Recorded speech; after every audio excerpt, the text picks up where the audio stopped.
Egypt's army-backed government has resigned en masse. The Prime Minister, Hazem al-Biblawi, and his cabinet submitted their resignations today. That clears the way for the popular army chief, Abdel Fattah al-Sisi, to run for president. But al-Sisi still hasn't even confirmed if he's going to run. Ashraf Khalil is a journalist and author. He's based in Cairo, and he joins me now live with more. This was a surprise, this cabinet resignation. What is behind the move, Ashraf? At this point, Hala, it is an absolute mystery. It came out of the blue. Nobody was really expecting this kind of resignation. It's the kind of move that prompts lots of speculation as far as hidden agendas. As you said, one of the theories that's being floated is that this clears the way for Defense Minister Abdel Fattah al-Sisi to begin his run for the presidency. But in that context, it really didn't seem to be necessary to get rid of the whole government. In order for him to do that, he could have merely resigned and say he was answering the call of the people and sold it that way. So it really is a mystery, especially considering that we do have presidential elections coming up in just over 2 months. Elections have not been announced. The exact date has not been announced, but it's expected to be in the second half of April. So whatever government is going to come in is going to be a complete lame duck, is going to have 2 months to run. So it's not reasonable to expect that whatever government is going to come in is going to be able to function as an effective government. So the timing of this really is a mystery and is prompting all sorts of speculation here. But what are the mechanics of all of this? If since the government has resigned, how does it then clear the way for Sisi to make a run for the presidency?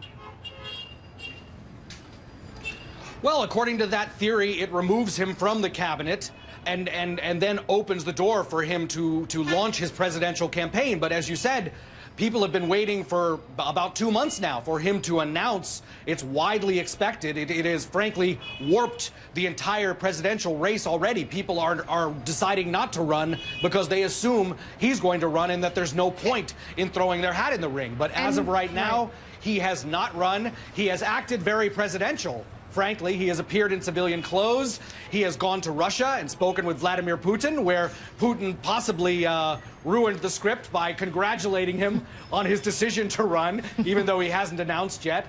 So it's all happening in the context of this widely assumed and sort of slam dunk of a presidential run by the, I guess, former, at this point, defense minister, Abdel Fattah al-Sisi. Right. And so, but in Egypt, he's a popular man, right? I mean, is he a shoo-in if he decides to run?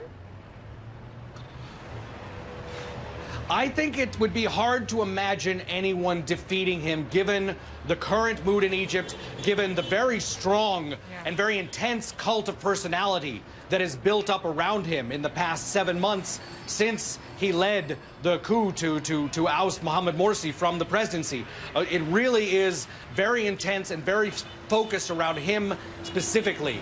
I think most potential presidential contenders, and there are 3 or 4 people who have announced their candidacy, but they are not considered a serious challenge to al-Sisi at this point if he decides to run. And briefly, from the outside looking in, of course, we keep covering jailed journalists, such as our colleagues from Al Jazeera English, opponents in jail, mass arrests of Muslim Brotherhood members. From the outside looking in, this looks like a military-backed government that's abusing its powers. But inside of Egypt, that's not the view, it seems. Well, it can be both. It can be both a military-backed government that's abusing its powers and have the support of the majority of the people. And that, at this very unique moment in Egyptian history, that is kind of what is happening. This government does have the support of a great deal of the Egyptian people. It's hard to say a majority because it hasn't been tested at the ballot box. But it is a popular government, and it does appear to be abusing its privileges.